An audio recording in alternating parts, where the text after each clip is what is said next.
Discuss about photo respiration. ठीक है, तो आज हम शुरू कर रहे हैं फोटो रेस्पिरेशन का प्रोसेस। ओके, सो सबसे पहले हम कॉन्सेप्ट देख लेते हैं, इसके पीछे क्या कॉन्सेप्ट लगता है।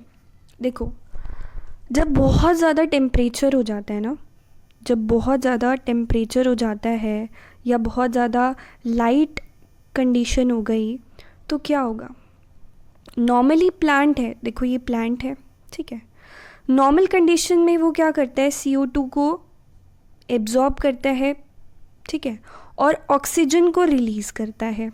ये हमारा नॉर्मल प्रोसेस होता है नॉर्मल कंडीशन में। बट जब टेम्परेचर इंक्रीज़ हो जाता है और लाइट की कंडीशन आ गई मान लो, तो उस टाइम पे क्या होता है, प्लांट के अंदर ऑक्सीजन का लेवल बढ़ जाता है एंड CO2 का लेवल कम हो जाता है। ऐसा क्यों होता है? मान लो ड्रॉट की कंडीशन आ गई, सूखा पड़ गया, ठीक है, बहुत ज़्यादा टेम्परेचर है, सूखा पड़ गया, तो प्लांट क्या करेगा, अपने स्टोमेटा को क्लोज कर लेगा ताकि एक्सेस वाटर लॉस ना हो, ट्रांसपिरेशन ना हो, क्योंकि वो अफोर्ड ही नहीं कर सकता ना कि पानी वो लॉस करे थ्रू स्टोमेटा, तो वो अपने स्टोमेटा को क्लोज कर लेगा। अब क्योंकि स्टोमेटा क्लोज हो चुका है तो उसके अंदर जो ऑक्सीजन भरी हुई थी वो बाहर नहीं निकलेगी, ठीक है। प्लांट के अंदर जो ऑक्सीजन थी वो बाहर नहीं निकल पाएगी, जिसकी वजह से प्लांट के अंदर क्या होगा, ऑक्सीजन की कंसंट्रेशन बढ़ जाएगी और CO2 मतलब जो बाहर से एनवायरनमेंट से CO2 अंदर एंटर नहीं कर पाएगी, जो कि होना चाहिए था नॉर्मल कंडीशन में। बट क्योंकि स्टोमेटा क्लोज है, दरवाजे बंद हैं, तो CO2 अंदर नहीं आ पाएगी, तो CO2 का लेवल प्लांट में कम हो गया, ठीक है। अब ऐसी कंडीशन में क्या होता है, देखो केल्विन साइकिल में हमने पढ़ा था, रुबिस्को क्या करता है, CO2 को ऐड करता है RUBP पे, ठीक है। Ribulose, if you haven't watch that video, Calvin cycle की अगर आपने वीडियो नहीं देखी है तो do check that out first, link आपको डिस्क्रिप्शन में मिल जाएगा, ठीक है। तो वहाँ पे हमने देखा था केल्विन साइकिल में कि रुबिस्को क्या कर रहा था, ऐड कर रहा था CO2 to the RUBP, ribulose biphosphate पे वो क्या कर रहा था, CO2 ऐड कर रहा था। बट फोटो रेस्पिरेशन में क्या होता है, देखो पहले तो RUBP देखो क्या होता है। रुबिस्को के बारे में हम बात करते हैं। Rubisco is the enzyme which catalyses the reaction between RUBP and CO2, ये मैंने आपको केल्विन साइकिल में बता दिया था। तो रुबिस्को का मतलब ही क्या है, राइबुलोज बाइफॉस्फेट कार्बोक्सिलेज ऑक्सीजनेज, ठीक है। इसकी फुल फॉर्म क्या है, राइबुलोज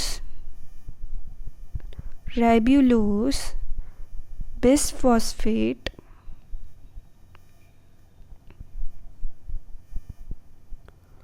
फॉस्फेट कार्बोक्सिलेज ऑक्सीजनेज, ठीक है। इसके नाम से ही पता चल रहा है, कार्बोक्सिलेज एंड ऑक्सीजनेज, यानी कि वो CO2 भी ऐड करवा सकता है, वो ऑक्सीजन भी ऐड करवा सकता है, ठीक है। तो अब जब क्योंकि CO2 का लेवल बहुत कम है, CO2 का लेवल जब बहुत कम हो जाता है, क्यों हो जाता है मैंने आपको बता दिया।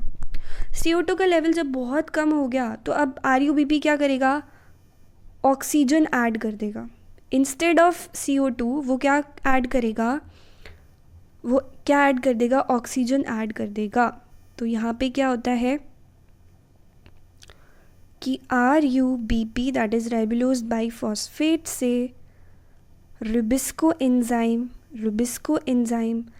जब पहले CO2 था नॉर्मल कंडीशन में तो वो CO2 ऐड करता था, बट अब CO2 का लेवल कम है तो वो ऑक्सीजन को बाइंड कर देगा, ठीक है।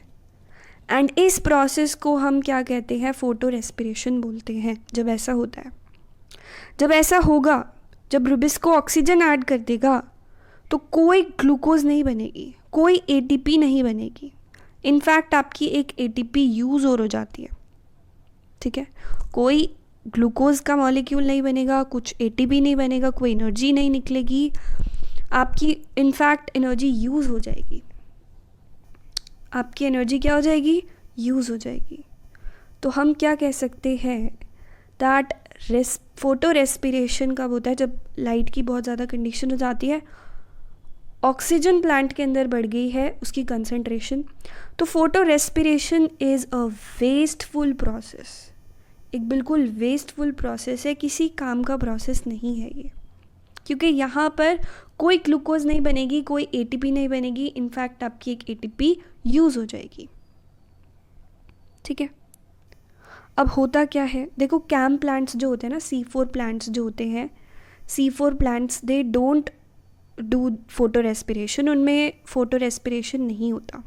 ठीक है, किन में नहीं होता? C4 में नहीं होता। उनकी साइकिल हम नेक्स्ट लेक्चर में पढ़ेंगे, C4 साइकिल के बारे में। तो उनके अंदर ये प्रोसेस नहीं होता C4 प्लांट्स के अंदर। तो अब डिस्कस कर लेते हैं फोटो रेस्पिरेशन होता क्यों है, ये वेस्टफुल प्रोसेस है बिल्कुल। सबसे पहले क्लोरोप्लास्ट, क्लोरोप्लास्ट के अंदर देखो जो हमारी कैल्विन साइकिल थी ना, वो स्ट्रोमा में चल रही थी, क्लोरोप्लास्ट की स्ट्रोमा में चल रही थी। वहाँ पर जो RUBP है, RUBP है, देखो कैल्विन साइकिल हम डिस्कस कर चुके हैं डिटेल में in previous lecture. RUBP ribulose 1,5 biphosphate, इस पे क्या होना था, CO2 ऐड होनी थी नॉर्मल कंडीशन में, बट रुबिस्को ने क्या किया, this reaction is catalysed by rubisco enzyme. ठीक है, रुबिस्को क्या करता है, इस RUBP पे ऑक्सीजन ऐड करा देगा एंड इससे क्या बनेगा, क्या प्रोडक्ट बनेगा, फॉस्फोग्लाइकोलेट, फॉस्फोग्लाइकोलेट बन जाता है। ठीक है, विच इज़ अ यूजलेस, कुछ काम नहीं है इसका। फोटो रेस्पिरेशन एक यूजलेस प्रोसेस है, वेस्टफुल प्रोसेस है बिल्कुल। ठीक है, तो रुबिस्को ने ऑक्सीजन ऐड करवा दी CO2 की जगह, क्योंकि भाई ऑक्सीजन का लेवल ज़्यादा था, CO2 की कमी हो रखी थी, फॉस्फोग्लाइकोलेट बन गया। अब फॉस्फोग्लाइकोलेट से फर्दर क्या बनता है, देखो यहाँ पे 3 ऑर्गेनेलीज आपके इन्वॉल्व हैं, क्लोरोप्लास्ट, पेरोक्सिसोम और फिर माइटोकॉन्ड्रिया के अंदर ये रिएक्शंस हो रही होती हैं। तो phosphoglycolate now changes converts into glycolate, अब वो किस में चेंज हुआ, ग्लाइकोलेट के अंदर चेंज हुआ। ठीक है, ग्लाइकोलेट से ग्लाइऑक्सिलेट में चेंज होगा, ग्लाइऑक्सिलेट में चेंज होगा। सो इस स्टेप में क्या हो रहा है, देखो जो ग्लाइकोलेट है ना, वो फर्दर आपका ट्रांसपोर्ट कहाँ पे हो गया है, पेरोक्सिसोम में हो गया है, जहाँ पे जो मॉलिक्यूलर ऑक्सीजन है that further oxidises it to the glyoxylate. ठीक है, मॉलिक्यूलर ऑक्सीजन क्या करेगी, उसको फर्दर ऑक्सीडाइज करेगी इनटू ग्लाइऑक्सिलेट में, और यहाँ पे the product is hydrogen peroxide H2O2 which is rapidly broken down by catalase to water and oxygen. Right, so molecular oxygen ने क्या किया, oxidise the glycolate into glyoxylate. Now glyoxylate further किस में convert होता है, ग्लाइसिन के अंदर convert होता है, and glycine we know that it is a amino acid. तो ग्लाइसिन जो है, glycine is then transported to mitochondrial matrix, जहाँ पे क्या होता है, कन्वर्जन होता है। दो ग्लाइसिन के मॉलिक्यूल्स होते हैं यहाँ पे। Okay, so the 2 glycine converts into 1 serine with a loss of CO2 and NH3, right? Now ये जो हमारा serine बना है, this is transported into the peroxisome where it is deaminated to glycerate. ठीक है, वो उसका deamination हो गया, glycerate में change हो गया। Now this glycerate is transported back to the chloroplast, वापस से वो क्या हो गया, क्लोरोप्लास्ट में ट्रांसपोर्ट हो गया, where it is phosphorylated to 3PGA, that is this is 3PGA।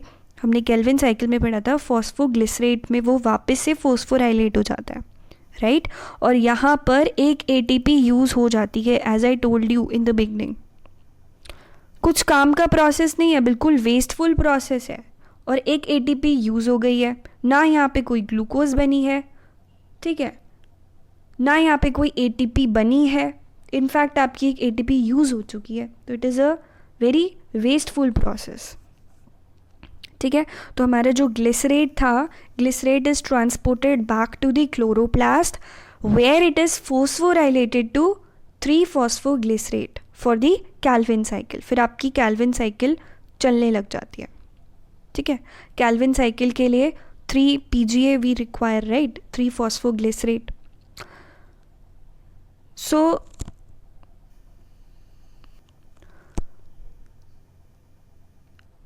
This process, this photo respiration जो होता है C4 प्लांट्स के अंदर नहीं होता है। ठीक है, C4 plants they don't show this process, this photo respiration process, जो कि हम नेक्स्ट लेक्चर में पढ़ेंगे about the C4 cycle, about the C4 plants, CAM plants. Okay, so this was all for today. If you like the video, do share it with your friends and don't forget to subscribe the channel for more updates. Thank you and have a good day.